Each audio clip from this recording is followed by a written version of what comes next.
You won't believe what happened to the man who flaunted $41 million in cash, while the FBI was watching his every move. This is the shocking truth behind Ray Hushpuppi, the Instagram influencer who fooled millions while stealing from millions more. A single photo would lead to his downfall. But that's not all. Wait till you see what happened next. What if I told you that the world's most wanted cybercriminal was hiding in plain sight, posting luxury cars on Instagram, flashing designer clothes on Snapchat, living in a Dubai penthouse worth millions? Meet Ramon Abbas, the man the world knew as Hushpuppi, a name that would send shockwaves through the FBI and tear down an empire built on lies. This is the story of how social media became the downfall of one of history's most audacious fraudsters, a man who turned cybercrime into performance art and paid the ultimate price. Ramon Abbas was born on October 11, 1982, in Lagos, Nigeria. But the world would never know Ramon.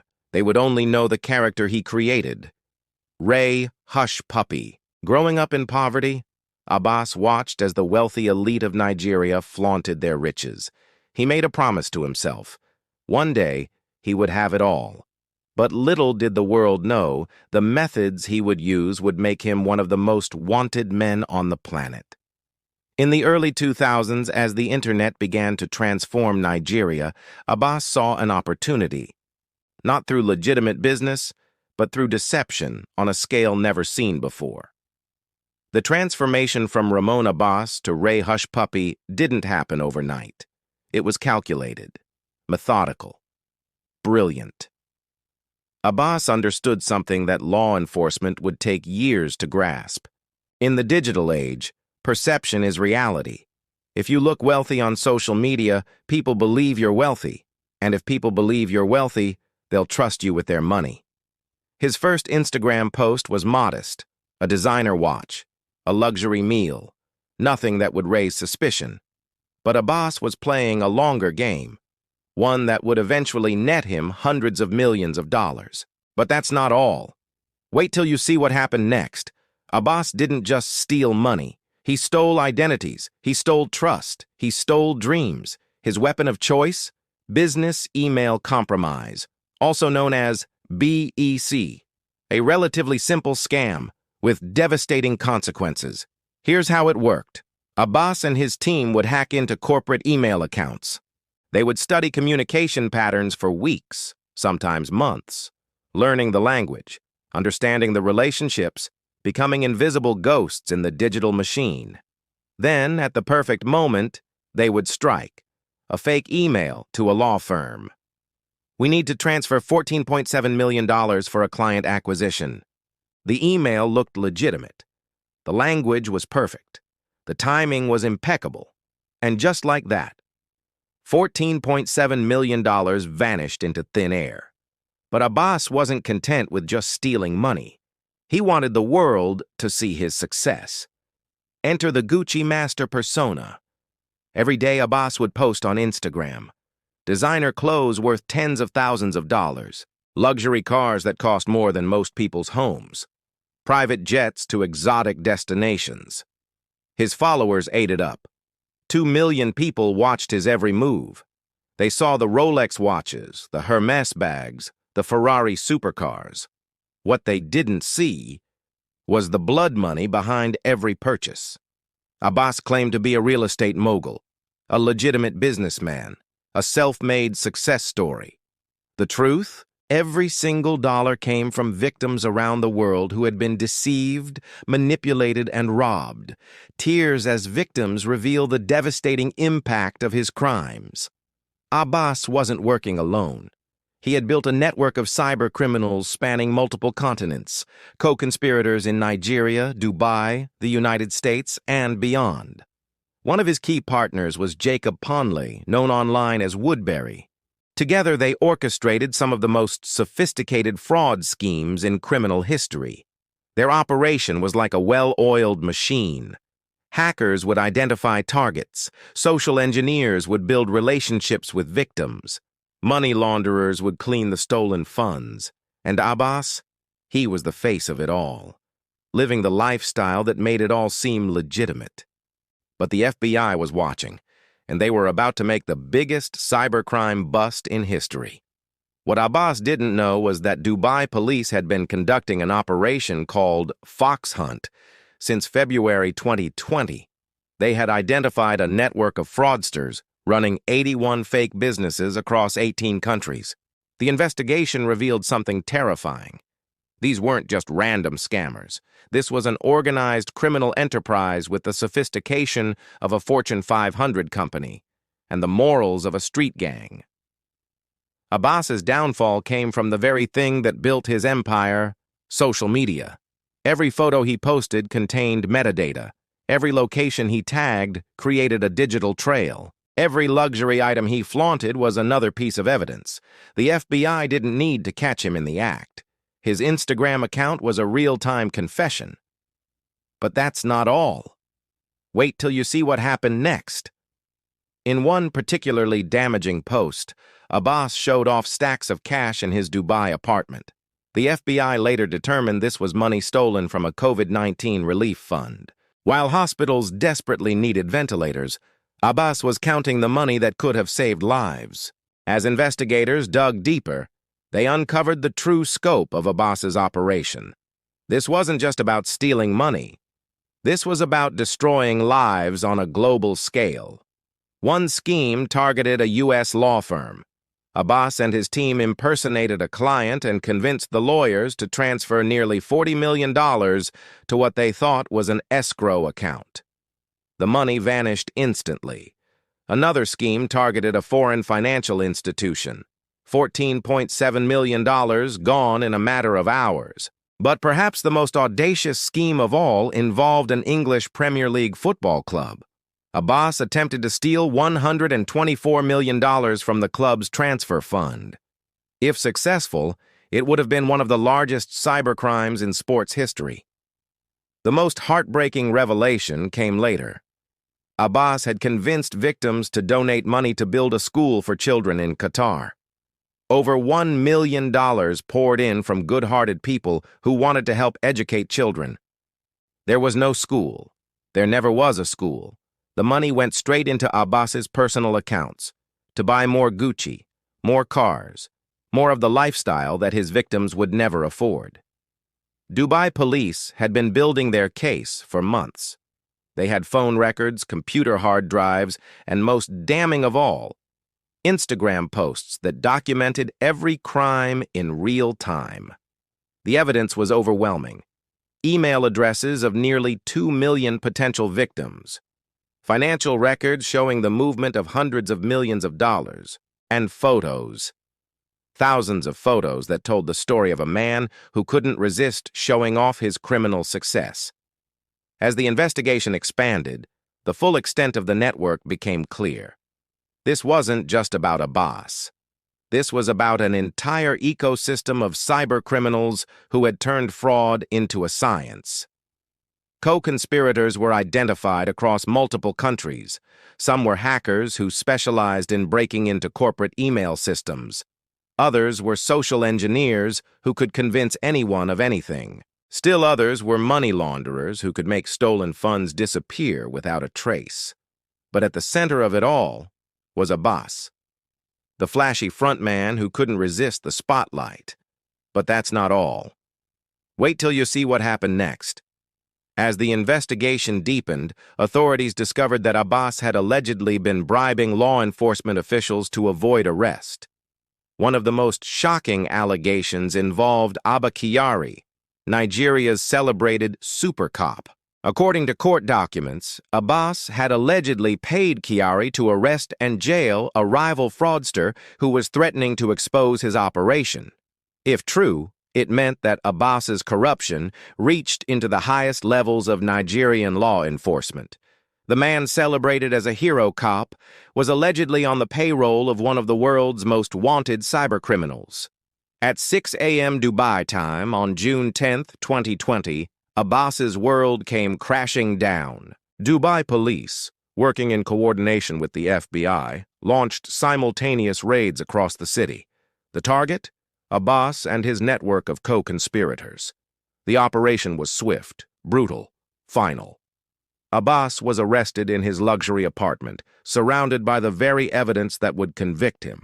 Stacks of cash, luxury goods, and the phones and computers that contained the digital fingerprints of countless crimes. The scene at Abbas's apartment was like something out of a movie. Investigators seized nearly $41 million in cash, 13 luxury cars worth $6.8 million, hard drives containing evidence of crimes spanning multiple continents. But the most damaging evidence?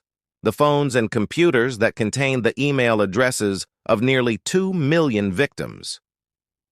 Dubai police released footage of the arrest. Abbas, the man who had presented himself as untouchable, was led away in handcuffs. The Gucci master had fallen. Abbas's legal team immediately began fighting extradition to the United States. They argued that he should be tried in Dubai, where the crimes were allegedly coordinated. But the FBI had built an airtight case.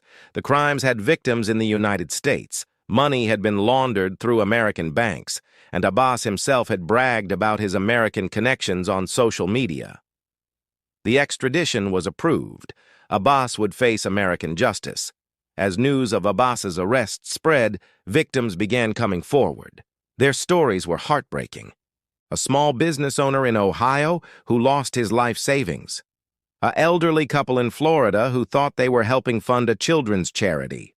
A law firm in New York that nearly went bankrupt after falling victim to a BEC scam. Each story revealed the human cost of Abbas's crimes. These weren't just numbers on a bank statement. These were real people whose lives had been destroyed by a man who turned their suffering into social media content. Facing overwhelming evidence, Abbas made a calculated decision.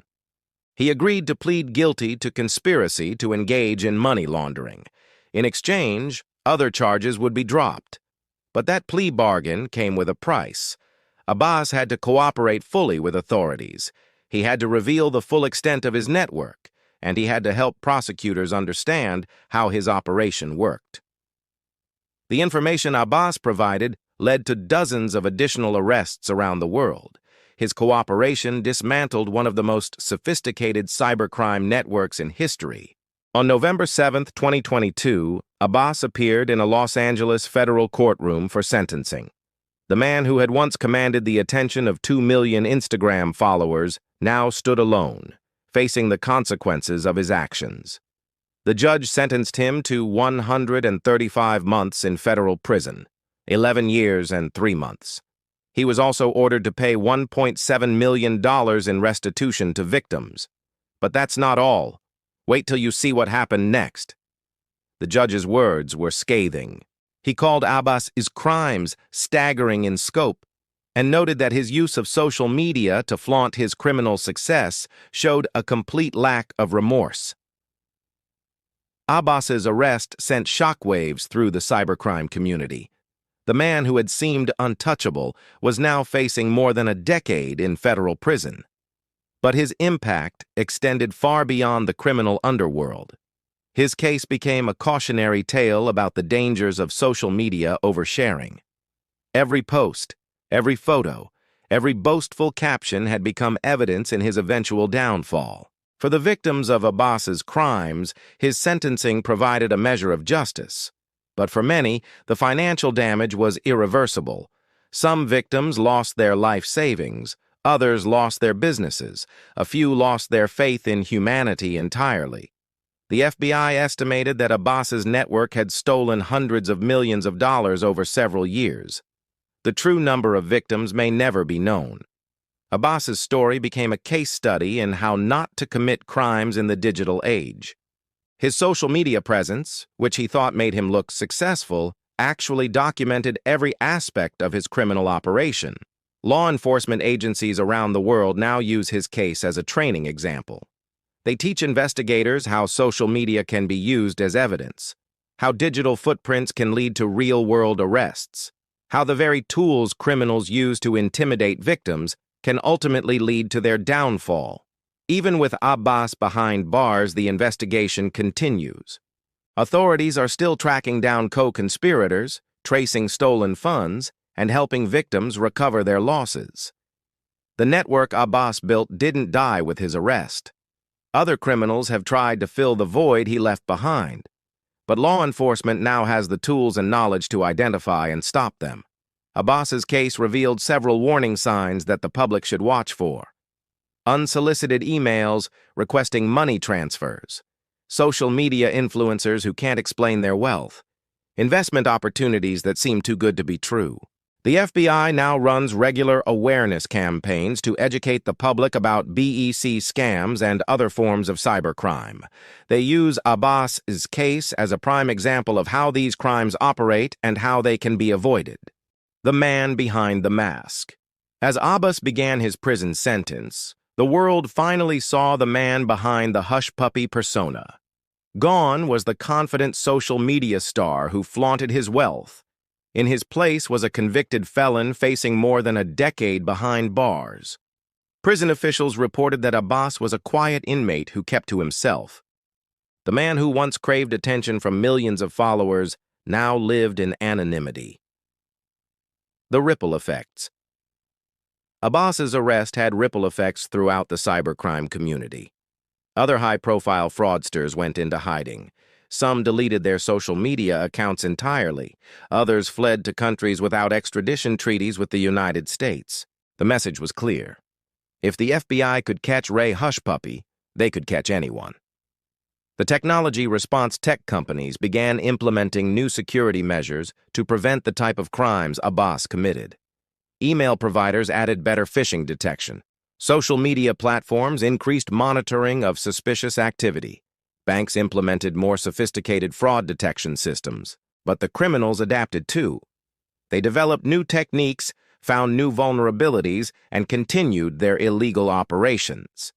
The human cost behind all the headlines, court documents, and security measures were real people whose lives had been forever changed by Abbas's crimes. Some victims never recovered financially. Others suffered psychological trauma that lasted years. A few lost faith in the digital systems that had become integral to modern life. Their stories serve as a reminder that cybercrime isn't victimless. Every stolen dollar came from a real person with real dreams and real needs. The lessons learned. Abbas's case taught law enforcement, technology companies, and the general public valuable lessons about cybercrime in the social media age. For law enforcement, it demonstrated the importance of international cooperation and the value of social media intelligence. For technology companies, it highlighted the need for better security measures and user education. For the public, it served as a warning about the dangers of online fraud and the importance of digital literacy. The ongoing threat. While Abbas sits in federal prison, the threat of cybercrime continues to grow. New scammers emerge every day. New techniques are developed every week. New victims are targeted every hour. The FBI estimates that cybercrime costs the global economy hundreds of billions of dollars every year. Business email compromise scams alone account for more than $40 billion in losses annually. Abbas may be behind bars, but his legacy lives on in the crimes he inspired and the security measures his case prompted. The final irony. Perhaps the greatest irony of Abbas's story is that the very thing he loved most, social media attention, was what ultimately destroyed him. His Instagram posts, meant to intimidate competitors and attract admirers, became evidence in his prosecution.